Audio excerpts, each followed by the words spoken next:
Howdy, y'all. Welcome to another episode of the Girls Lounge Podcast with your host, Liz and KT. I decided to go country for the intro for some reason, so I hope you guys enjoy that. But today, we're going to be talking about the craziest Am I the A-hole Reddit stories that we could find. That intro definitely caught me off guard, you guys. I was not informed of the country persona that KT had. But yes, like Kennedy said, we're doing an oldie but a goodie, craziest Am I the A-hole Reddit stories. And you guys, I don't know about Kennedy, but for mine, a lot of them, it was like the story had been removed because I guess it was like went against the guidelines or something. So it took me a while to find some stories, but I think I found some good ones for you guys today. But before we get into that, we're going to get into what we've been up to. Oh, wait. No, we're not. If you're listening, make sure you're following us on Spotify or Apple Podcasts. And if you're watching, make sure you are subscribed because we would really appreciate it. But now let's really get into what we've been up to. So mine, I feel like I'm low-key going to be talking for a minute. So buckle in. So first, I have been on the hunt for Remy's cookbook because I can't justify paying that shipping cost to Barnes and Noble to get it shipped to my house when I literally you guys, it was there. I was there. Like when I went, but like at the time I was like, I don't really know if like I'm really gonna be like cooking or baking like that. But then like ever since I left, I was like, wow, I really wish I had that cookbook. So lesson learned. And I've been looking and none of the Barnes and Nobles that are closest to me have it in stock. I'm just like, well, that's just my sign. Whenever I see it, I'm just gonna get it. I mean, I have a Barnes and Nobles gift card, so it's not like it's really like the cost being a full thing. But I'm just like, if I see it, I'll just grab it next time. But yeah, so I'm on the hunt for stores near me to have it because there's some good stuff in there. And also shout out Penguin Random House because they gave me and Liz an ARC. So shout out to y'all. We might read that book for a future episode. I don't know. I know sometimes with ARCs you may or may not get like a limited access time. I don't know. I have to look into that. But yeah, shout out to y'all. So if there's any other books any publishing houses want us to read and stuff, we will be glad to check it out. And then lastly, a couple of days ago, I was procrastinating getting on the treadmill, so I did my astrocartography chart, whatever. And basically, essentially, it's what it is where you're supposed to like put in your stuff, and it's supposed to tell you like places where you should like live and stuff based on like your where like the planet, moon, sun lines are, because it's like I think it's like the closest city to that line is like where you will thrive. So I thought it was very interesting. Yeah, let me tell you guys the exact definition. So basically, it's where your birth chart can predict a lot of information about the direction and events in your life based on like the world map and lines that are drawn on top of a map of the world and places that fall on lines or lines intersections are supposed to be the more meaningful, powerful, transformative for you. So basically, wherever the lines are, that's where you're going to be like your best self. And so I use astrocarto.org and it is free. And I need to learn more about all this. So I don't really know how accurate it is, but it gave me some good insights. I'll tell you guys my top cities it gave me in North America. So yeah, it gave me like New York, LA, and then Chicago, which I thought was interesting that like out of all the US cities, that's what they give me. Liz, don't be looking too happy because I'm not going to Chicago. And then it gave me Mexico City and then Toronto, which I'm like, I don't know. I'm like, I don't know how accurate this is because it's like it gives you all major cities, but it's like it's interesting that out of all the major cities, like those are the ones it gives me, if that makes sense. And yeah, there's like a bunch more cities that it gave me, like especially a lot in Europe and some in Asia, which I thought was interesting. But yeah, I don't know. If you ever want to like look up and like understand like what places do you think you'll really thrive in, I would suggest looking into this. Very interesting. I'm gonna have to look into it because yeah, I this week you guys, I find out where I'm going to be based at and start the prayers, start the manifestation, start everything you guys have for me because please, I think when this goes out, I should know where I will be based, but I'm really, really, really, really hoping for Chicago, you guys. But if not, I think I would be okay with like Charlotte, but anything else, I'm like, I don't know. But anyways, for my little life update, I've just been doing training. Right now, when we're recording, I'm actually on my day off, and when I tell you guys, it's so much needed because I'm able to like sleep in and just like not even sleep in too much because my body's just used to waking up early now, but just like being able to like lay around, go at my pace, not be in a classroom all day. It truly is just so, so nice. But I am in the thick of training. I think when this episode goes out, I will officially be done like halfway through training. So that's really exciting to think about. And just going off of what Kennedy said, shout out to Penguin Publishing House, you guys, because that was just so cool that we got a book arc, you guys. And honestly, the book arc that we got, it sounds like right up our sleeve, like a quick little rom-com vibe. So yeah, if anybody wants to send us more book arcs, you know where to find us because we love reading. And I don't know, that was just so cool. Like me and Kennedy were truly like in disbelief. We were like, is this like spam? Is this junk? Are they like trying to like get us here? But like, no, it was actually real, which is just crazy to think about. So you guys, make sure you guys are following us on whatever platform you're listening to so we can get more opportunities like this and grow with you guys along this way. I don't know if I'm making sense. And now onto our faves of the week. So I'm gonna do mine's gonna be a on-camera try to show you guys how much I really love this. I don't know. I'm deciding to do a lot of improv today, I guess. So welcome to Kennedy's improv set, and Liz is like the victim that has to watch everything. So my favorite of the week is this Summer Fridays Butter Lip Balm. If you're watching, you'll see the cute little tube and the color cherry, and I love it because it just adds a little something to my lips. So these are my natural lips. Boring. And then it just adds a little color. You see? But a little goes a long way, you guys. Trust me. So I feel like it just adds a little something to your lips. Perfect. So everyone shop this. Not sponsored. And then I love the birthday trend. I'm not gonna explain it though because I feel like it's a if you know you know thing, and I'm gonna let it naturally find you if you're meant to find it. But trust, when I see everything about it, I am dying laughing. Let's just say I saw a comment the other day. Someone said, "You're strict, you're the program." I said, "Y'all are funny. Y'all are creative on here."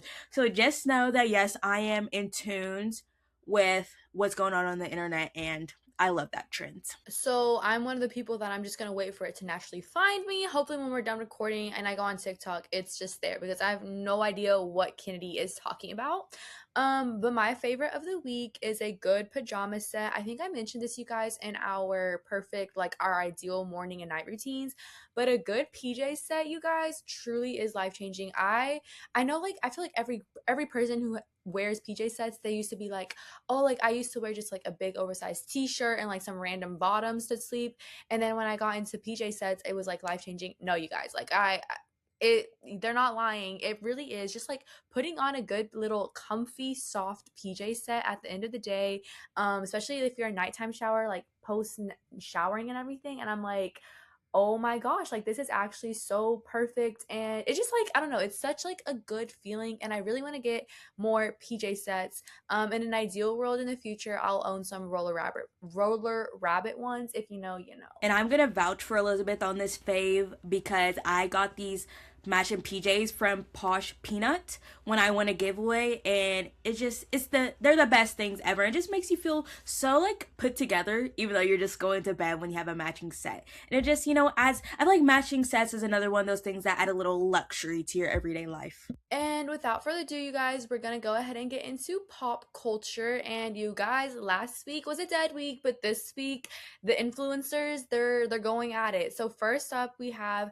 Alix Cooper versus Alix Earle. I feel like everyone knows about this. I don't know if like, or maybe it's just me and Kennedy are so like in tune in this little like sphere and content that it's just like this is all we have on our For You pages. But basically, for those of you guys who don't know, Alix Earle reposted a TikTok that was basically talking about how Alix Cooper is like an ambulance chaser in the sense of like every time tragedy strikes, like she's there, she's at the scene of the crime, ready to interview the person and like like basically like benefit and like profit off of like their tragedy or like whatever's going on through her podcast. And honestly, like I feel personally like she was a little onto something there because she is always at the scene of the crime. But before we go into like all of our thoughts, so basically Alix Earle reposted that TikTok, and then everybody was obviously like tagging and like commenting like Alix Cooper, like blah blah blah blah, like what are your thoughts on this, you know? And Alix Cooper, then she goes on and she posts a TikTok video of her being like, I've seen like all the like the conversation and the discourse, and basically like if you have something to say to me, Alix Earle, like come and say it, like I'm gonna drop all the receipts, like I have more things on you, like basically that kind of vibe is what I got, at least. I don't know if Kenny wants to add anything about that. But so Alix Cooper posts that video, and then Alix Earle commented on that video saying, okay, on it, exclamation mark. And then patient ever since then, everybody's been waiting for her to like drop her video. And she did drop one video where it was like her friends were showing her Alix Cooper's like video, so it was like her like reaction in real time. But other than that, I believe, at least last time I looked, she hasn't posted anything. But that's like the Alix Cooper versus Alix Earle drama. And now we're gonna go ahead and get into our thoughts about it for you guys. Yes, and I do want to add one little thing that on that specific TikTok that Alix posted, I think someone commented like, "Girl, like tell us the tea," and she was like, you know, kind of like, "Girl, like it's coming," basically. So I'm just patiently waiting. I don't know if Alix is planning on dropping a video. I know Brianna Chicken Fry got kind of involved in it because then Alix went and called her out on some stuff, and Brianna clapped back. And I don't know if Brianna has some tea on what Alix is gonna say, because Brianna was like Alix Earle is gonna destroy Alix Cooper. And honestly, this has been a long time coming, because before even that repost happened, there have just been like little things.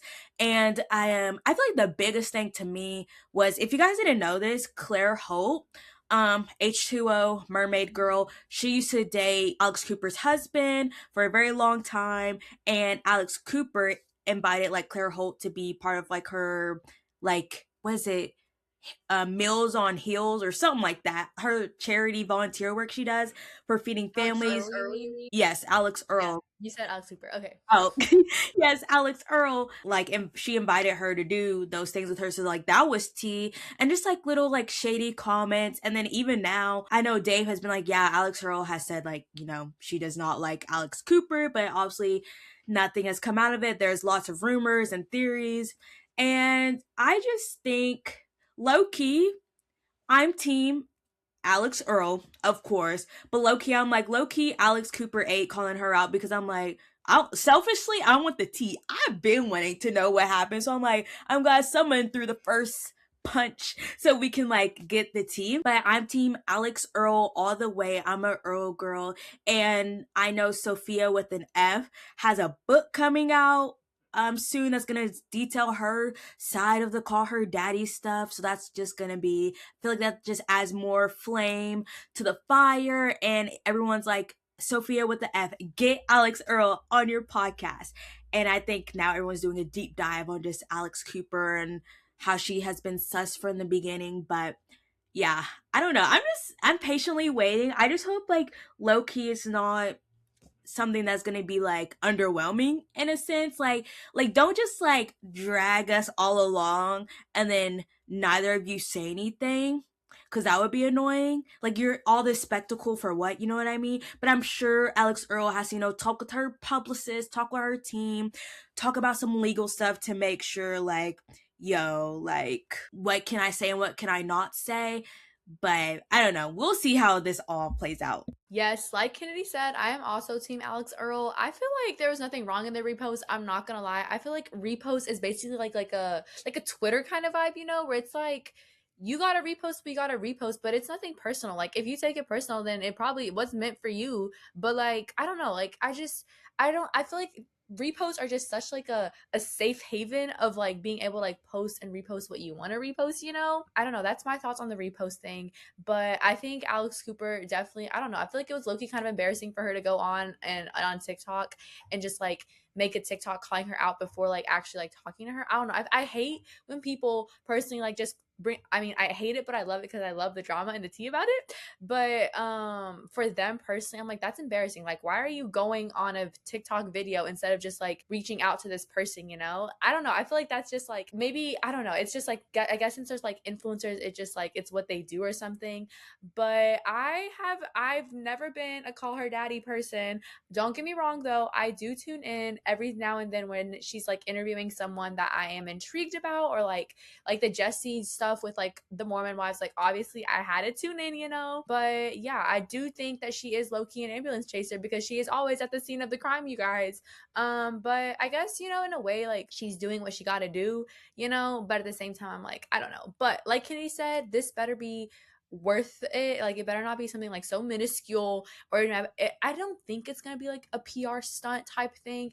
But if it is, I am gonna be really salty. But I don't think that it's gonna be. But those are like my thoughts on the whole Alix versus Alix. And I have a couple more things to say. So, what about the repost? I just thought it was interesting that, like, out of all the things that is said about Alix Cooper online, this is the one time she's gonna speak up and try to call someone out. I'm like, how mature of you. And then, second, I personally, about Alix Cooper, like, I knew of Call Her Daddy before the split up even happened. Like, I found them randomly, and I thought like the whole concept of everything was like good with her and the other host, because it's like at that time people weren't talking about these more taboo topics that Call Her Daddy was talking about, that is so much more widely accepted. So like I'll give her kudos there.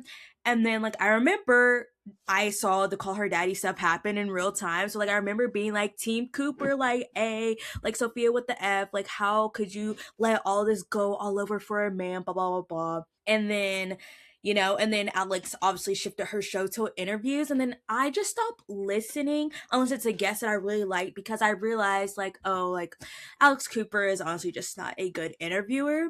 And yeah, I don't know, I feel like celeb interviewers are hard because I think the two most popular ones I can think of off the top of my head, not to compare, but like Jake Shane and like Alix Cooper. I feel like with Jake Shane, we know those are gonna be celebrity interviews that are like not where you're gonna like get stuff out of them. It's truly just like a conversation, and you're there to ask like the therapist questions or whatever. And he's not taking himself serious. But I feel like with Alix Cooper, she like takes herself seriously, and she makes it seem like she's doing groundbreaking journalism, but like she's actually the worst interviewer. Like let's say I was interviewing freaking Katy Perry or something, and like Katy Perry dropped like this really good nugget that like Alix Cooper could have like really dug deep in.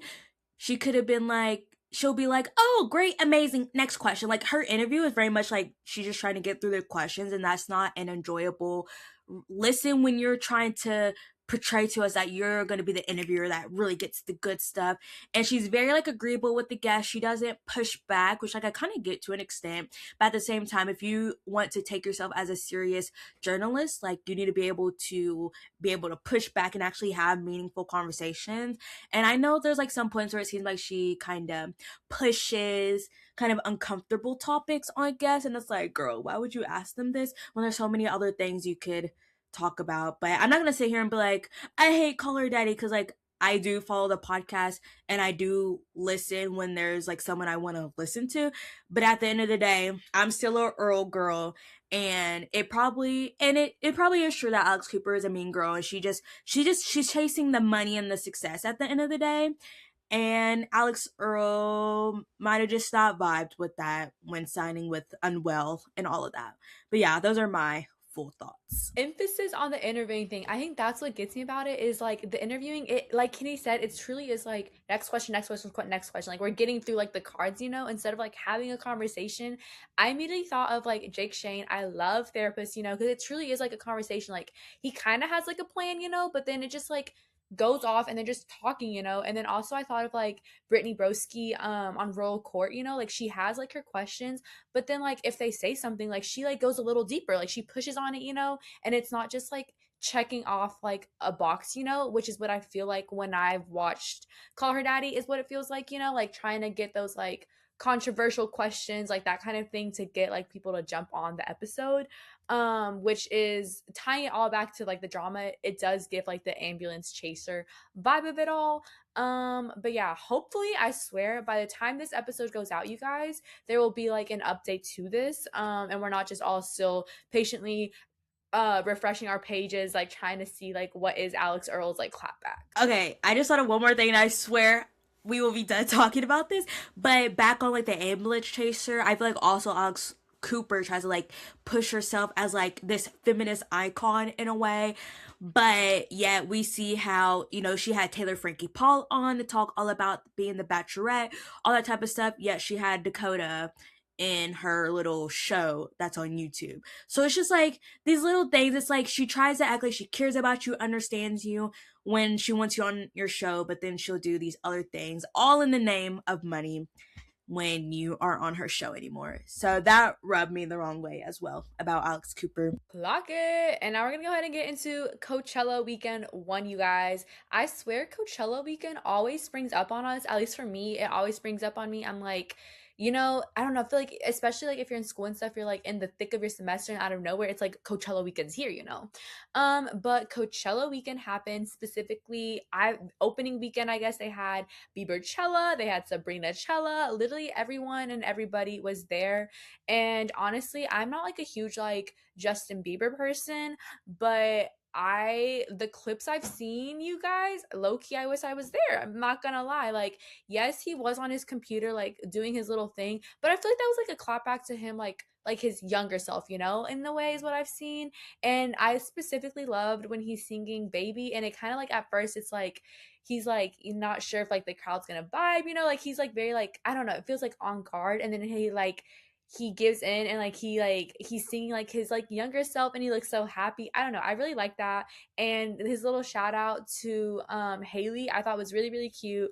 But yeah, I think that they ate it up. And then Sabrina, her performance, obviously we knew Sabrina was she was going to do her thing at Coachella. Yes, Coachella Weekend 1 was a success. I'm still patiently waiting for all the Coachella content from the people that I want to see Coachella content from. So patiently waiting. I'm like, y'all on y'all's way, or JK, but I understand that's probably a ton of footage.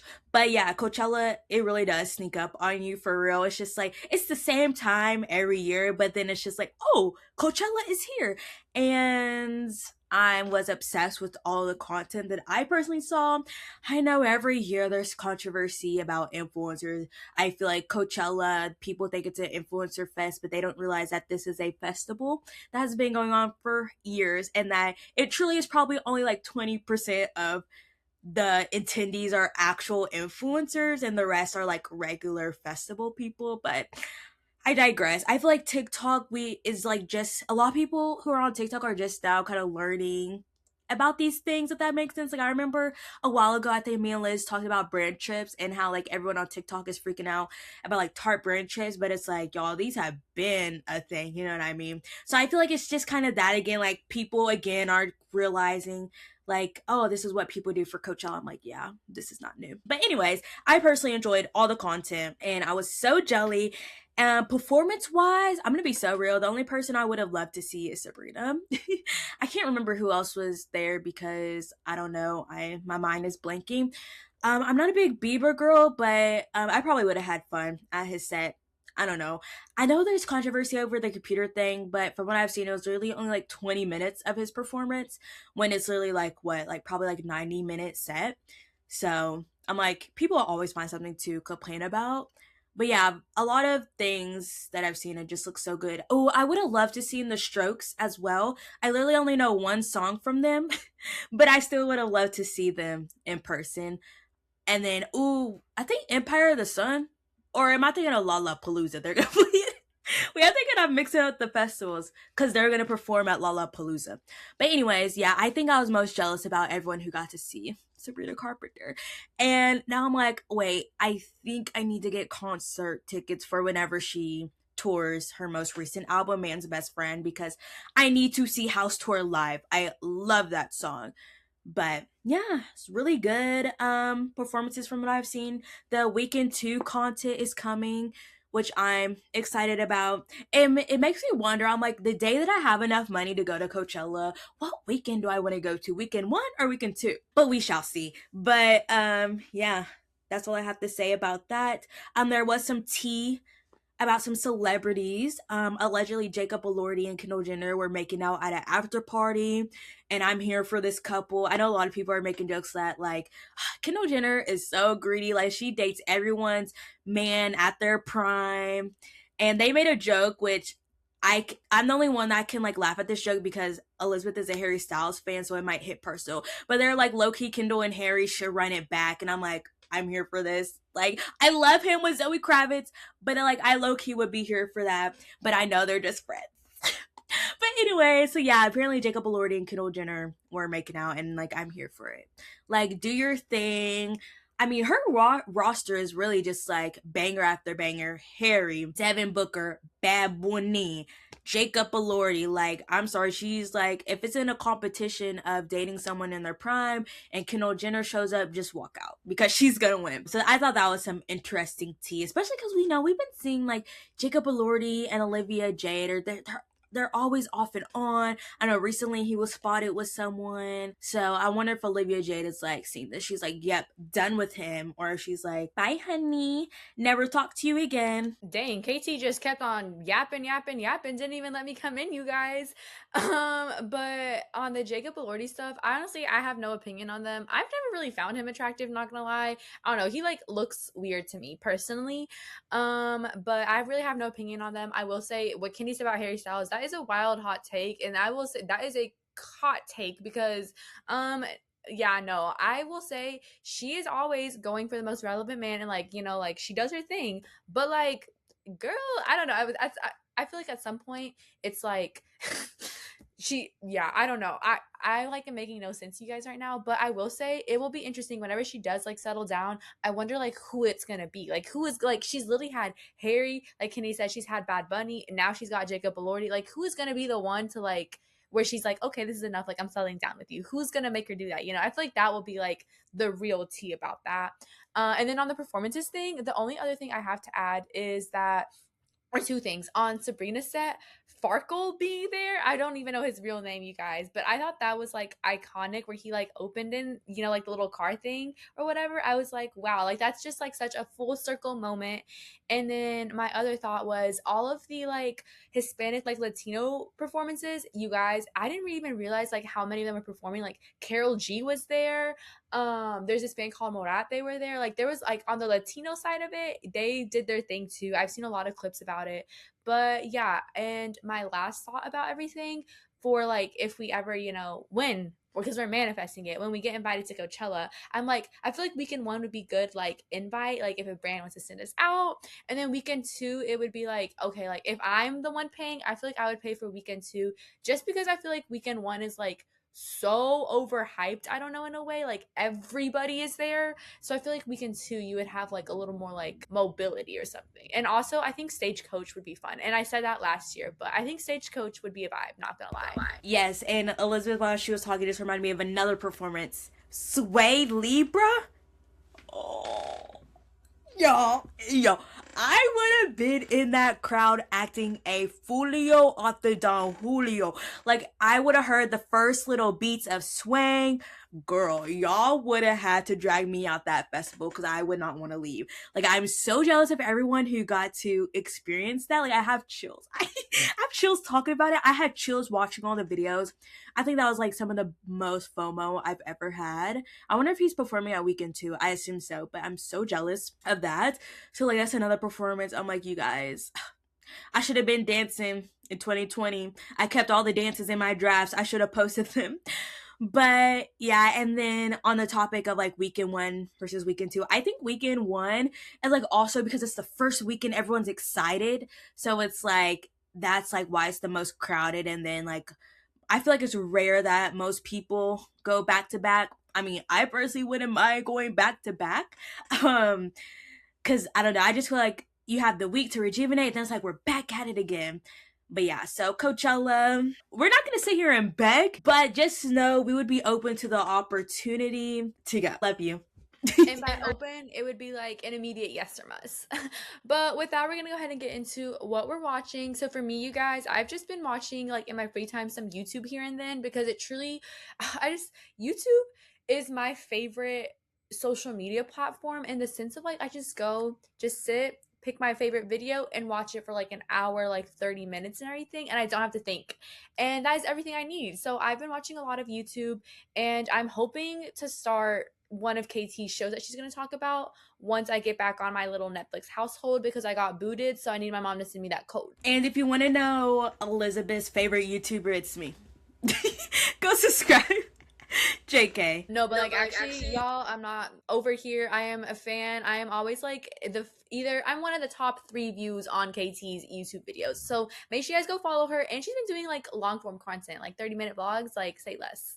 Y'all, I be trying. JK, but for me, honestly, the stuff has been stuff that I haven't really watched like recently, because school been like beating my butt. But I did finish Stumble season 1. So good. It's that faux documentary style sitcom show I was talking about, and I'm praying it gets a season 2 because it is just so good, super funny. It's on Peacock.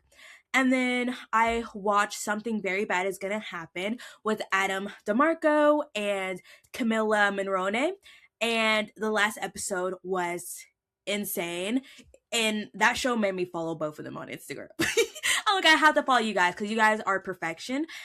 And this show is essentially Camilla's character is going to Adam's family's house so they can like get married, yada yada yada. But things take a crazy turn, and the last episode was insane. I will say, even though I really liked the show, I do feel like it was like 2 episodes too long. I'm not gonna lie. I feel like there was definitely a lull. It could have been a good like 6 strong episodes, but yeah. And there are like some like plot holes with like 1-2 things which people are like, this makes sense because like the Duffer brothers were involved in some way. I'm like, oh, y'all are being shady. Y'all are so funny. I'm not gonna say I agree or disagree with that, but I will say there were some confusing parts that I was like, yeah, I feel like a show like this shouldn't have plot holes like that, if that makes sense. But nonetheless, it was a really good show. It is a horror show though, so like beware if you don't like scary things, but honestly it isn't like that scary. I will say the most scariest episode would be the first episode, I would say. But yeah, there's only like 1 jump scare in the whole thing, and it's mostly the music and the sounds that make it scary, but it really isn't that bad. And it is super gory, so lots and lots of blood. So if you don't like that, don't watch it. And with that, you guys, we're going to go heading into Song of the Week. So my Song of the Week is a throwback. Well, throwback is like, if you know, throwback. Because it's not too known, I feel like. But it is Wallows, and it is a 1980s horror film. This is I would say, it's not my first. It's definitely top 3 of my favorite Wallow songs. And it's definitely my favorite one with Braden, because if you guys don't know in Wallows, I am a Braden girly, and his vocals in this are so good. But anyways, without further ado, here's my favorite part of the song for you guys. And that's my Song of the Week for you guys. And I will say, you guys, if you want another song with a lot of Braden vocals going down or going under on Models, perfection. Anyways, my song of the week is a song from Joe, which I have been on a Joe kick, and it is Roddy from his album 2020, I think. I don't know, but the song is just so good, and this is like one of my favorite parts of it.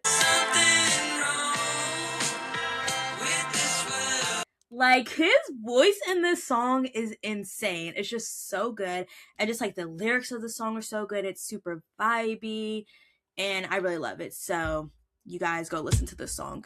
And now, you guys, the moment we've all been waiting for, the craziest Am I the A-hole Reddit stories. We're each gonna be doing about 2 to 3 stories here, and you guys, we had to go digging because we weren't just gonna do just regular old Reddit stories. We tried to really find some crazy ones, and I think that this is the first time that me and Kennedy are listening or like seeing each other's stories, so you guys are gonna get our genuine reactions too. Yes, and some of my stories might have some words I need to bleep, so If you guys hear some censor sounds, that's why. So I will go first, and this is titled, Am I the A-hole for being naked with my roommate? I, 24 female, have a close friend, 22 female. I am also good friends with her brother, 18 male. He had been desperately wanting to move out, and so was I. We decided to rent a studio apartment, but before agreeing to be roommates, I told him that I won't want to be modest now that I am getting my own place finally. So if we lived there together, he would end up seeing me naked a lot, and he said it wouldn't bother him.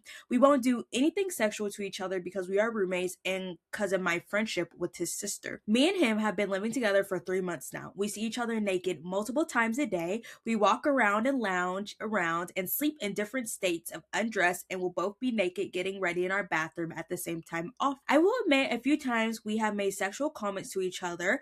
I told him I liked his first time I saw him naked, and he said I have a great butt.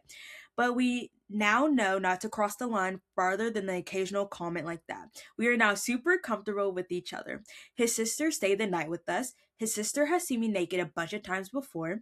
In the morning, she saw me walk into the bathroom naked while he was showering. She questioned me about it, and I said we weren't concerned about nudity as we live together in a small space and it's more comfortable. She got mad, saying I am preying on and grooming her little brother and betraying our friendship. Reminder that he is 18. Thoughts? Oh, that's the end? That's it?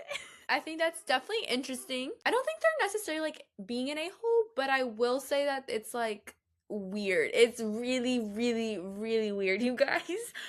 Because okay, so like I understand being naked in your room. Like, okay, but you shut the door. Why are we going outside of the room, walking around just, nothing with a roommate? I don't know. Maybe that's just me. Maybe that's just me. And I don't know. I feel like I also found weird the bathroom thing. Like, I feel like if I had a roommate, I wouldn't just go into the bathroom even like unless I like need to grab something. But like brushing your teeth, you can wait, I feel like, or like go to the sink in the kitchen. I don't know.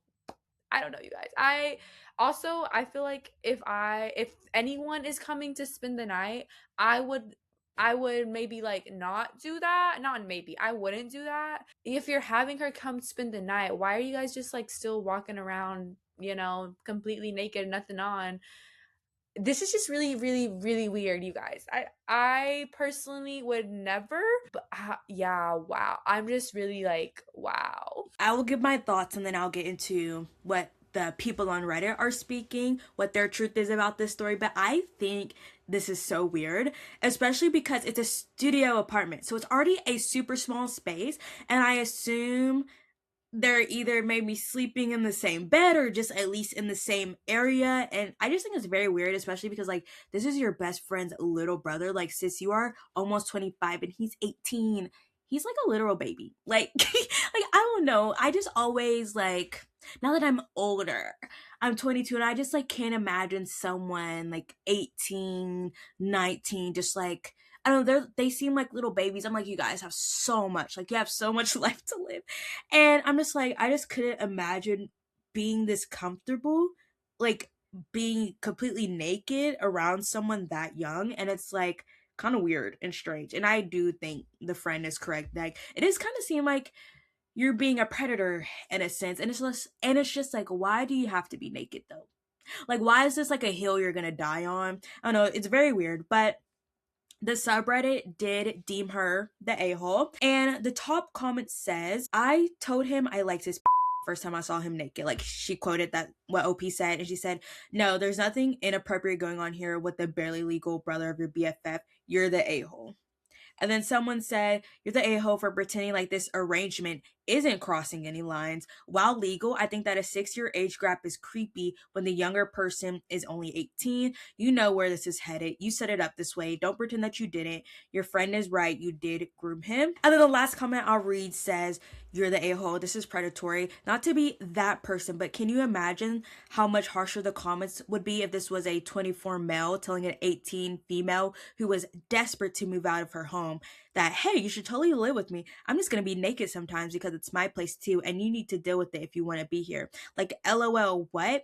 And then if he had said, hey, nice boobs, the first thing the first time he saw the girl naked, and it's a studio apartment. The kid can't even go into another room if he wanted to. It would be one thing if it was the pre-move in agreement with something like, hey, we may see each other in various states of undress due to close quarters, so let's talk about it. But it wasn't. It was you offering a situation with no compromise. He moves in and is comfortable with your nudity, or he doesn't because he isn't. I agree with some of the other comments saying you strong-armed him into an apartment he may not have felt comfortable saying no to. Also, like, God, this is weird. Your friend is right to be mad at you and suspicious AF. And I have to agree.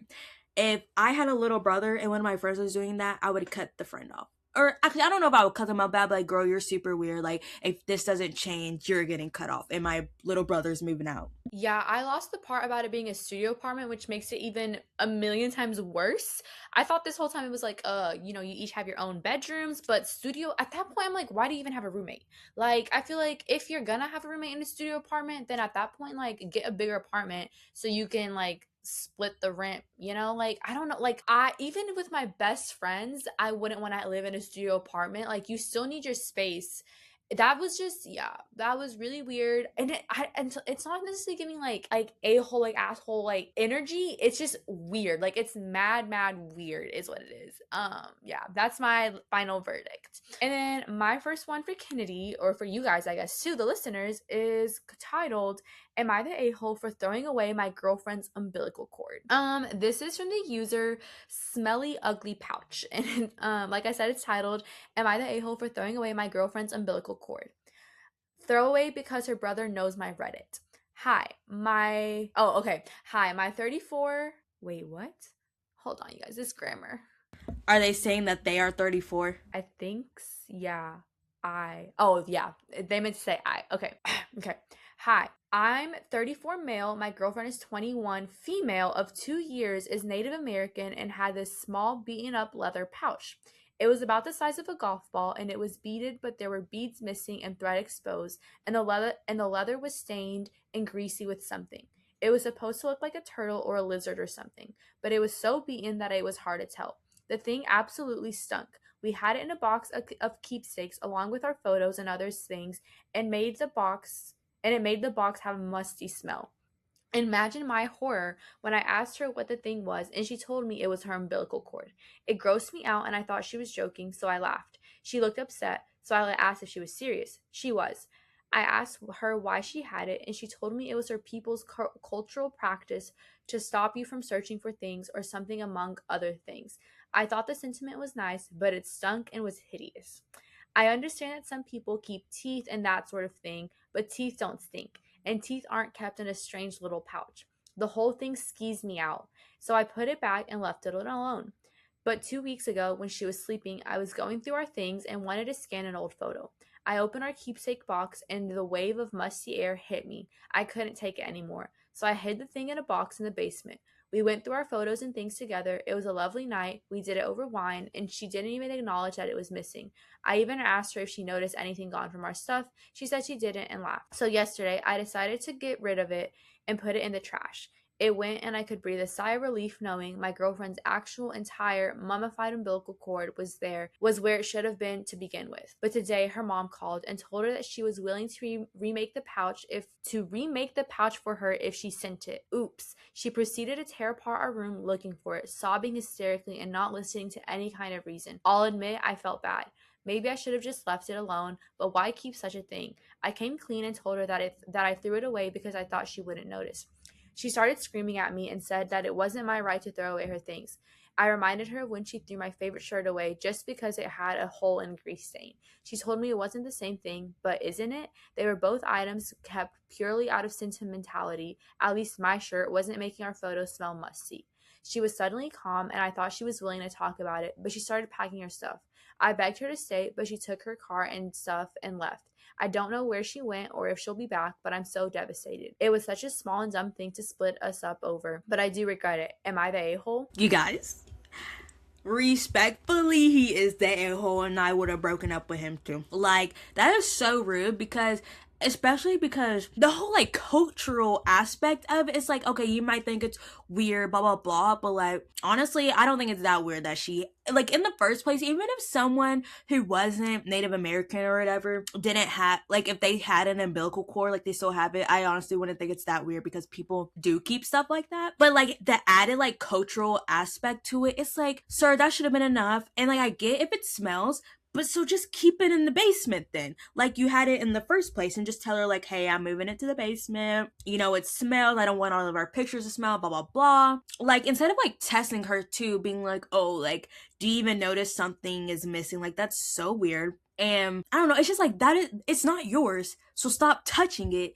and just leave it alone. Like I don't know what right he thinks he has to just throw away something like that, that's not even his. And I don't think it's comparable at all to like a raggedy t-shirt. Okay, it's a raggedy little t-shirt, there's no cultural value about it, so what, it's gonna eventually turn into like freaking rag or something eventually. I'm like, do you know the amount of like stuff a lot of people have had to throw away that they really love because it had a hole or something in it? Like, sir, you will survive. But like a freaking like cultural umbilical cord meaning type stuff, like that is just way too far. And it's like that just shows to me that like you do not see her or respect her or her culture. I'm gonna read one part in it because I feel like this is like very like telling more of like the significance and sentimentality of it. But basically it says, I was waiting for her to show up and I wanted to fully check the condition of the pouch. So I opened it and discovered that what was causing it to smell there was a cigarette butt in it beside her umbilical cord that looked like it might have been wet at some point. It made the pouch smell like ash along with the leather stinking from whatever greasy substance was on it. The pouch was okay, so I waited for my girlfriend to come. Blah blah blah. I told her I loved her and she slammed my own door in my face. I began to mourn our relationship, but she came back in and grabbed me by the shirt and asked why I opened it. I told her I wanted to see if it was okay. She said I didn't need to open it and asked if I took the cigarette out. I told her I just touched it to look at it and she began to cry.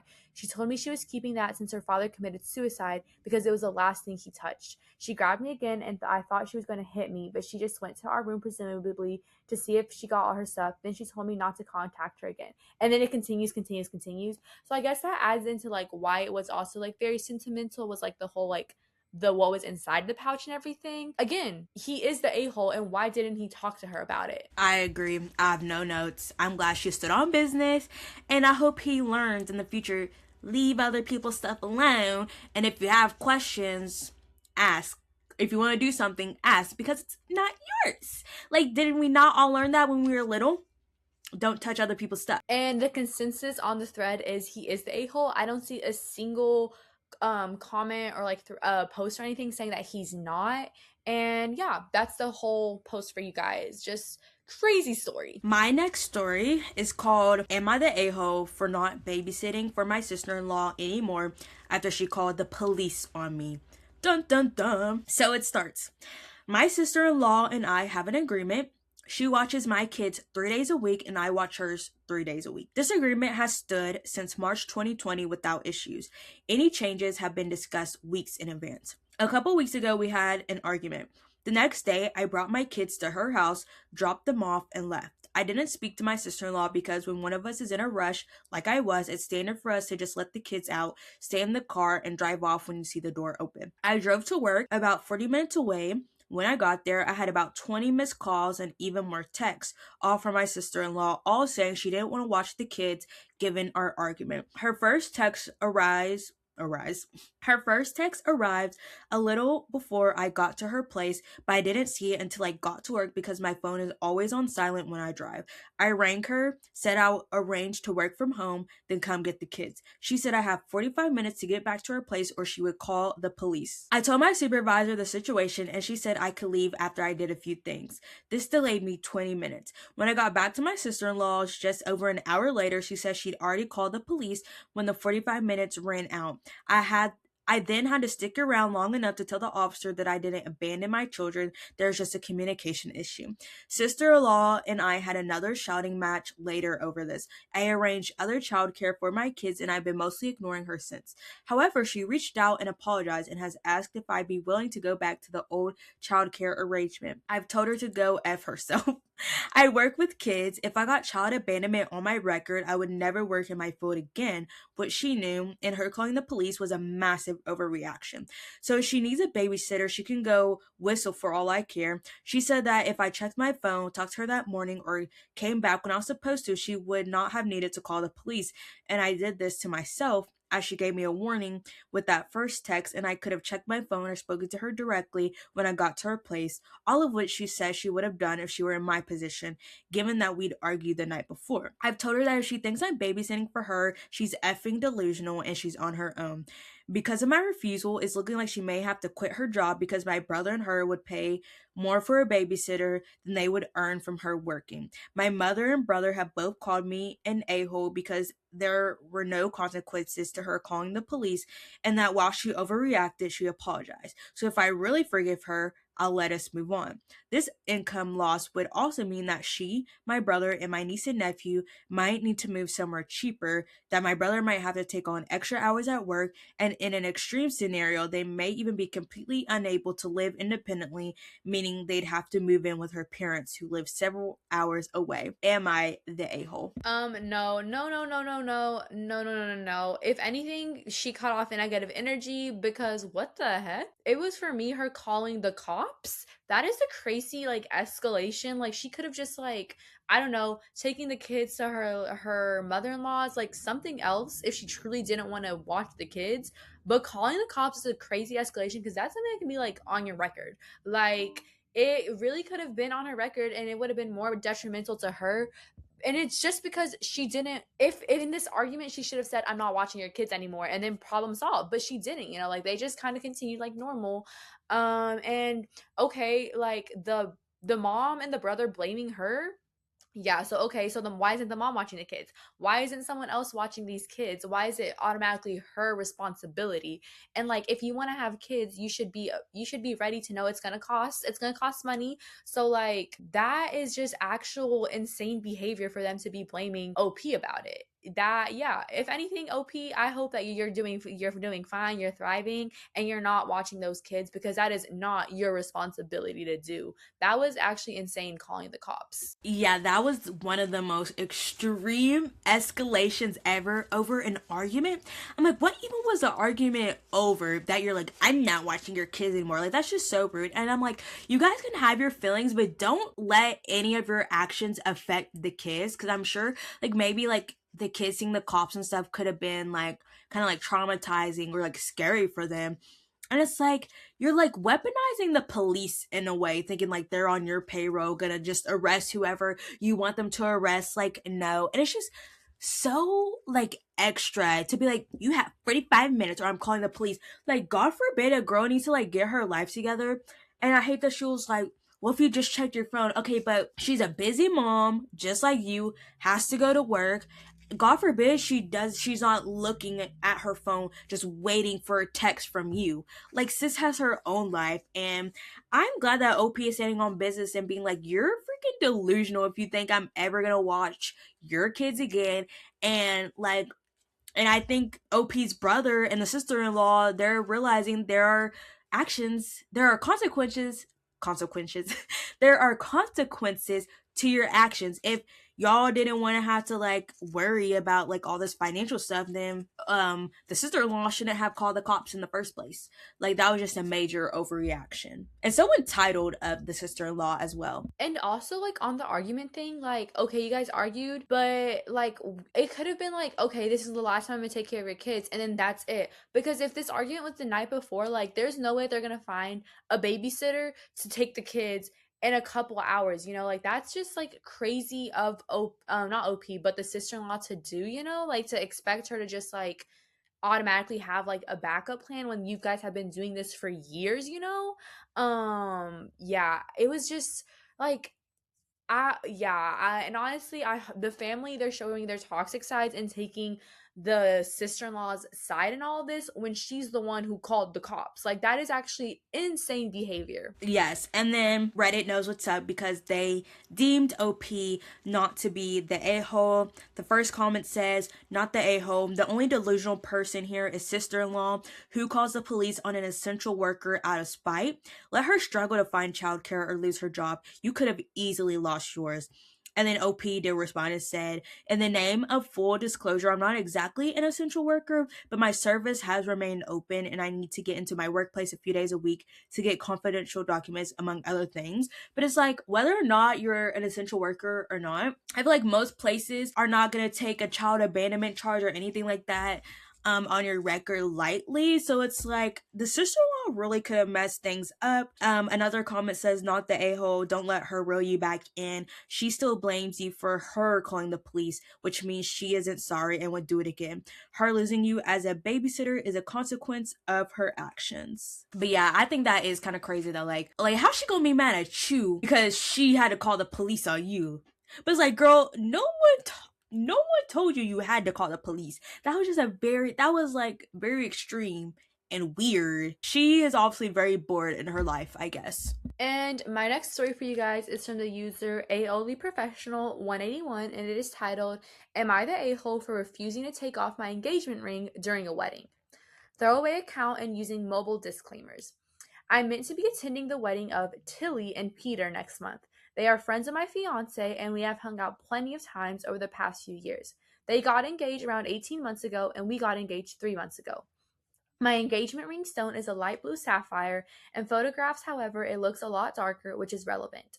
We met up with Tilly and Peter last weekend, which incidentally was the first time seeing them in person since we got engaged. When they asked to see the ring, Tilly noticed that it was much lighter than the photos we'd shared. Peter agreed and a little later, after the conversation had turned to something else. Tilly asked if we remembered that the bridesmaid's dress color was a very pale blue. My fiance is a groomsman, so we knew this, as he is wearing a matching tie. Peter said that they were hoping that only the wedding party was going to wear that color, which was included on the invites. He said that having a ring in that shade was no excuse to be breaking the rules. This was said humorously, so my fiance and I both laughed, and I assured them that most likely wearing something darker and I assured them that I'm most likely wearing something darker and blue and not blue anyway. Tilly then said that Peter was talking about the issue and that I wouldn't be able to wear my engagement ring at their wedding because it was too close to their shade of blue. She said that she'd already had to make sure a family member wasn't going to wear a necklace with similar gemstones for the same reason. A discussion ensued as both my partner and I said that it seemed quite strong to be asking me not to wear my ring outside of sleeping and bathing. I've barely taken it off since the proposal.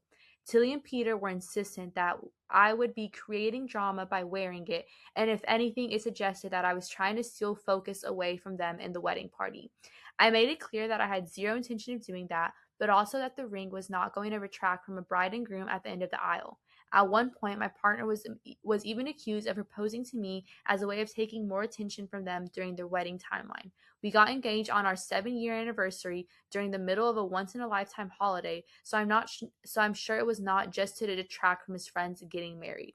We left it at a stalemate and anticipate that either just me or both of us will be de-invited, which is no issue to me at this stage. I do want to know if I'm the a-hole, though, as especially for my fiance and Peter, they've been friends for over a decade, and it would hurt him if he misses his friend getting married over something so trivial. This is kind of tricky because I can genuinely see both sides. I mean, my side is I don't think she's the a-hole. I think the bride and groom, they're asking way too much. I think if you're that insecure about little things taking attention off of you, then you're really insecure, because at the end of the day, you're the bride or you're the groom, whatever. It's your wedding. No one's going to be able to take that attention away from you. Like, I just think about all the weddings I've been to. I couldn't tell you anything about any of the bridesmaids, the guests, anything, but I do remember the bride. So I think that's crazy to ask that.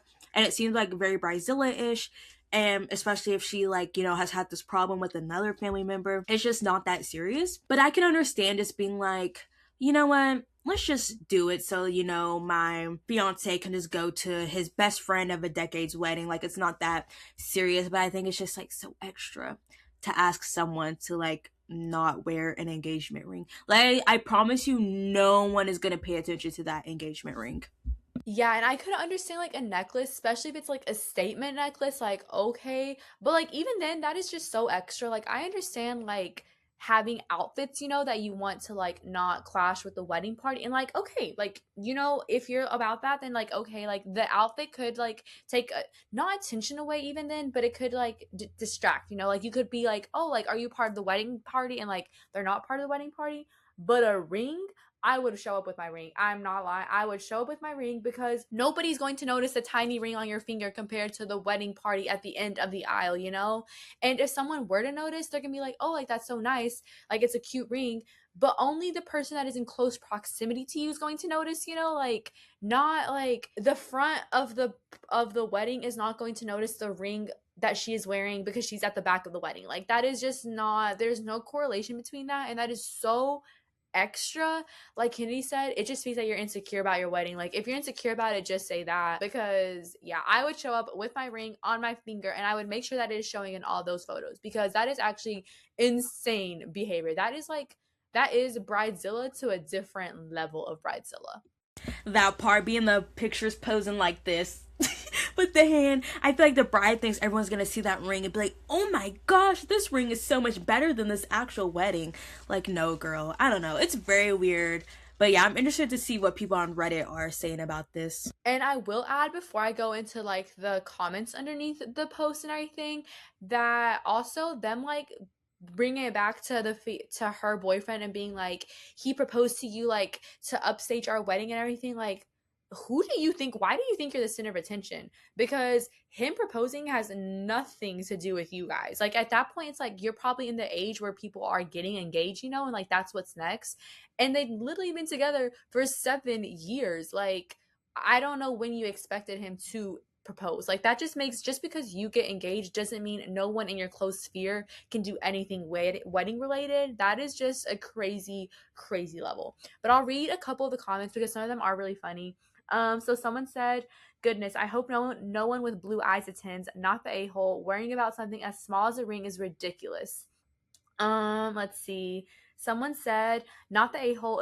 If a single ring will steal the spotlight from the wedding party, they must have the personality and charisma of a bucket of plaster.